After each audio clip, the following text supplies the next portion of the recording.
各位，我今天不是在香港街头跟着古惑仔溜马路哈。So that's the name of the brand. We will try this danchong. So danchong is the Chinese tea from Chuzhou. So that one is because the flavor with the coffee flavor. So it's also because this one is from Chef Vicky's hometown. 因为香港明星主厨 Vicky Cheng 打算带着我和全世界的美食家们走走香港的干货海鲜市场，他们也叫海味街。But here is one of the shops that I go to quite often as it's very near me and we have a trustworthy relationship. And I mentioned before, buying dry seafood, you really need to build a relationship with a specific vendor because at the end of the day, it's all dried and they smell like nothing. So you need to find a good, trustworthy person to guide you. And if you want to come in, take a look. So, sea cucumber is one of these things where if you're foreign to it, chances are you're not gonna like it and you're not gonna really understand it because they look like a slug at the bottom of the ocean.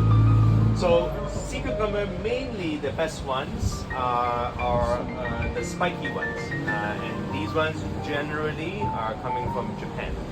So you will find that these are coming from Hokkaido, and if I just take two to compare, you will see that one. So you see that they're similar size, but if you look closely, this one has a lot more spikes than this one. Okay. So if they're the same size sea cucumber, the one with more spikes will be more expensive. This means per caddy. So per caddy is about 600 grams. Okay, this is the money value per caddy, and this is the quantity per caddy, meaning that there's going to be 8 pieces of abalone inside 600 grams. Okay, so the number as they get lower, the product gets bigger. So this is 29, so it's smaller. Right? And so if you look here, this is 50 pieces per caddy at 7,600. This is 65 per caddy at 9,500. So even though this sea cucumber is bigger, because this one has more spikes, this one is more expensive. Is a little bit more commonly known in different cultures, and like just eat this. Like a little jerky, and it's I know last time you said it's your favorite. You do that when you're a kid. In Vietnam, they do that too. They pound it into floss and then Yeah. eat it with rice. But this one is chewy, huh? But normally you don't in the culinary world you don't eat this like this. But at home, it's very chewy. You continue to chew on it. It's kind of like it's like a bubble gum, you know. It's like you take a sea cucumber about 200-300% more. Yeah. Our next. I'm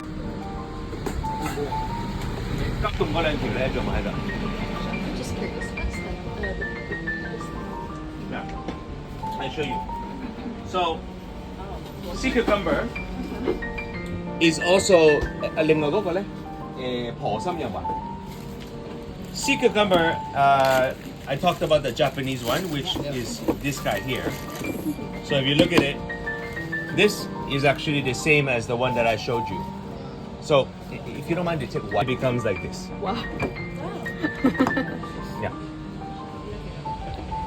Okay.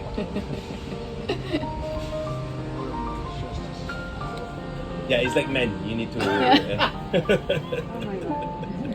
This guy is the same sea cucumber.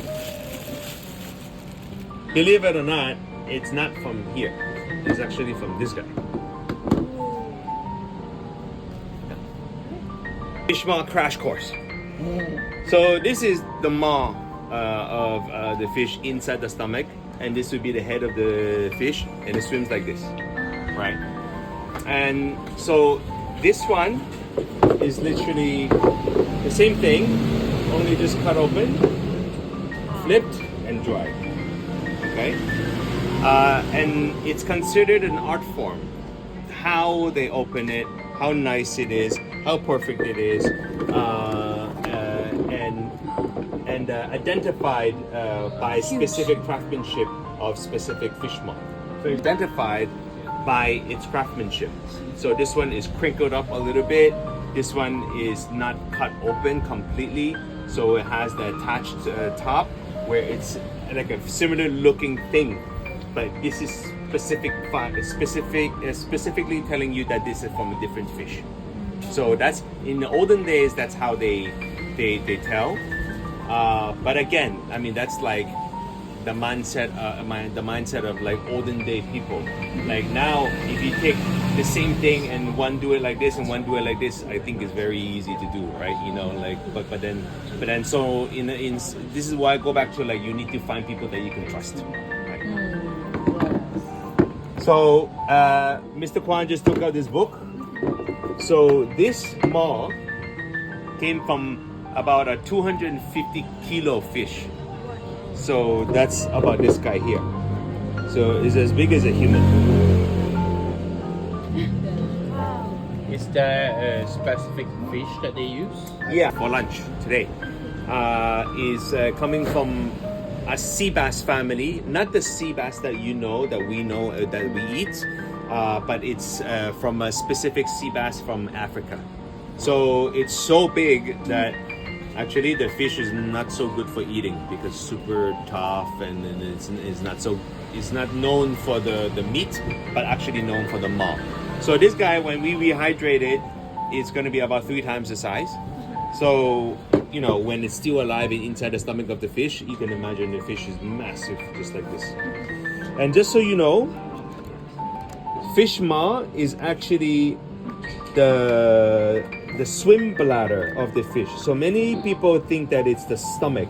It's actually not the stomach. So when the fish eats, all the food doesn't go into this balloon. It actually is a swim bladder, meaning that, if you look here,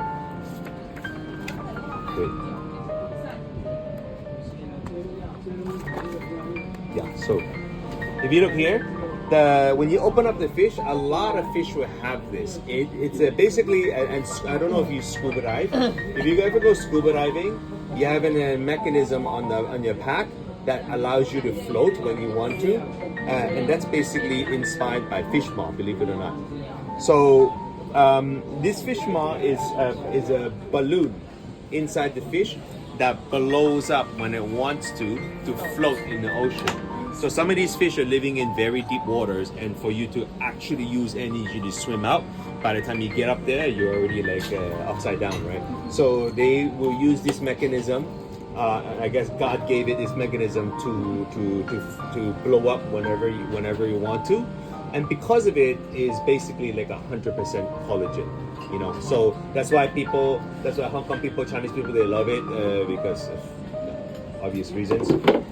And give you a price reference. This one piece here, Mangao, this is one of my favorite fish maws, is 5,000 euros for one piece. So imagine like, and this is probably good for like 8 people, 8 to 10 people. So if it's 5,000 euros to sell, how much you would have to charge in this guy, also 5,000 euros. Also expensive. Absolutely, but you see the size is massive difference, right? So to tell you, this is obviously much more expensive by weight versus this. So when we talk about luxurious ingredients, in Chinese cuisine, it like overtakes whatever and spend on truffles and caviar, because this will, obviously will take it out of the water. And so therefore, when we opened Vea 9 years ago, this was the first thing I wanted to tackle, is to learn how to cook dried seafood, because I think it's so important if you want to do Chinese French or Chinese anything like we do in Wing now, to understand deeply the culture, the history, the roots of Chinese dried seafood. So now I've become like a addict at it. So I'm always like studying and cooking and collecting and buying. And this funny looking thing is a fugu fish maw. It's from a blowfish, and it is exactly like this, attached to here in a fish, right? And this one we don't eat for its deliciousness. So there's a lot of things inside this shop actually that are considered medicinal, and once you label it as medicinal, chances are it's going to be a little bit more expensive. So this guy here is from Fugu, mainly known to regulate menstrual system for women. So it's like a woman's fish maw. Okay. Mainly it's because the texture of this specific fish maw is really known for its deliciousness. So there are certain reasons why we use certain fish maw. So this is probably like this guy is probably the best in its value for right now to use in the restaurant. You know, when I say best in its value, it's not cheap, but it's cheaper, right? And it's got a great texture, it's got a great thickness. So a lot of restaurants, including myself, like to use this kind of fish maw. The value of its product has just been going up and up and up because unfortunately the ocean is not getting cleaner tomorrow. So in the history of oceanic studies, basically with the technology nowadays, the trolling of fishing, the overfishing problems, the climate change, fish that used to easily get this big is now hard. And all of a sudden this becomes a scarcity. Even this, it doesn't get much bigger than this. It's the type of fish that doesn't get bigger than this. So this is considered a very big fish maw, right? It will have like 20% bigger than this, and that's about max, right? And it's already super rare to find a piece that is nearly this size, never mind a much bigger one. So a lot of parents and especially grandparents love to collect these and have them underneath their mattress like a treasure, and it's mainly kept for the grandchildren and the next generation, right? And it's known to have, like, if you have 3 weeks of this consecutively, it's a natural remedy to cure asthma. This is maybe the one that's the most expensive in terms of the size versus the value. It's because this is known for pain killing. So, for example, when my wife gave birth naturally, I made a lot of this soup for her before and after. Enough Japanese people don't eat dried sea cucumber and don't eat dried abalone. They eat fresh sea cucumber and fresh abalone, right? And they produce tons to the Chinese. Yeah. Dollars for like, and even this one is like $350 for like just that. I have always been classically French trained, and so everything I know about cooking was French. But then I was submerged to the Chinese culture, eating a lot of Chinese food. Met my beautiful wife who's from Hong Kong, and I fell in love with the culture of Chinese cuisine. So when we decided to do Chinese-French together, I'm a strong believer in if I wanted to be inspired by a specific ingredient or a dish, I first need to understand it and cook the original. 选完食材之后呢，要带我们回 BEA 餐厅享受一顿别致的午饭。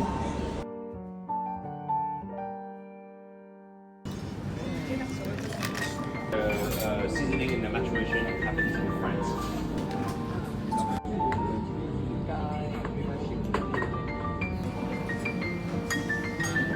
You will have the matsutake dish.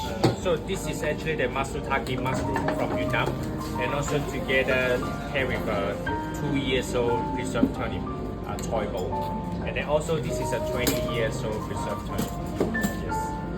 So usually this is a special ingredient in Chiu because Chef Vicky's father is from Chiu. That's why sometimes we use Chiu ingredients.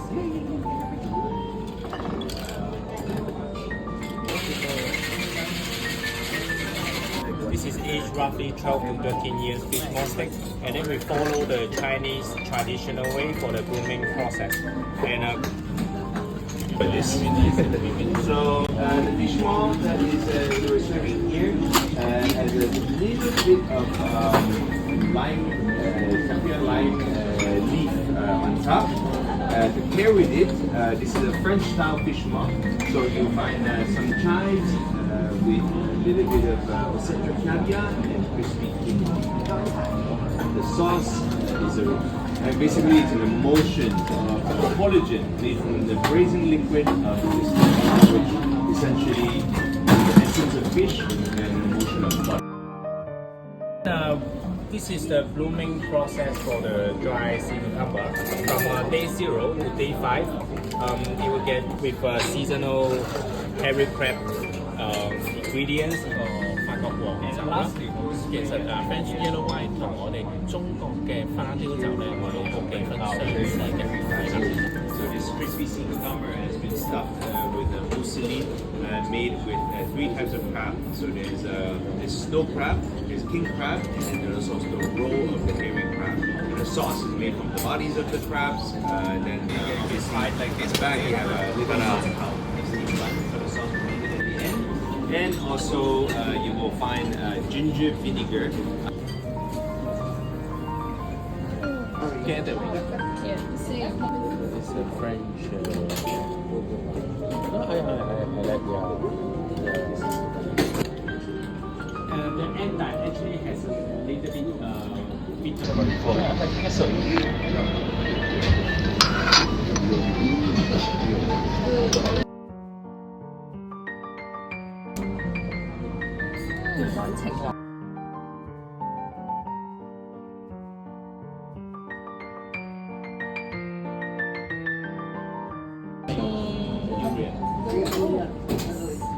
The domestic made of ours.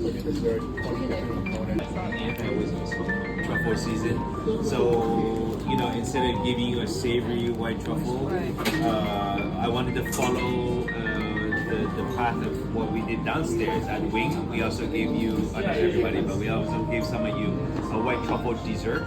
Here we want to give you a white truffle tong chung bang. Right. So normally it's an older uncle. Today we changed. Carrying this box around Hong Kong, and normally it's just a rice paper crepe with the same crispy sugar and shredded coconut. So here we changed it to a French butter crepe. Same sugar, but we added yeah, because white truffle loves sweet things. Wow, delicious.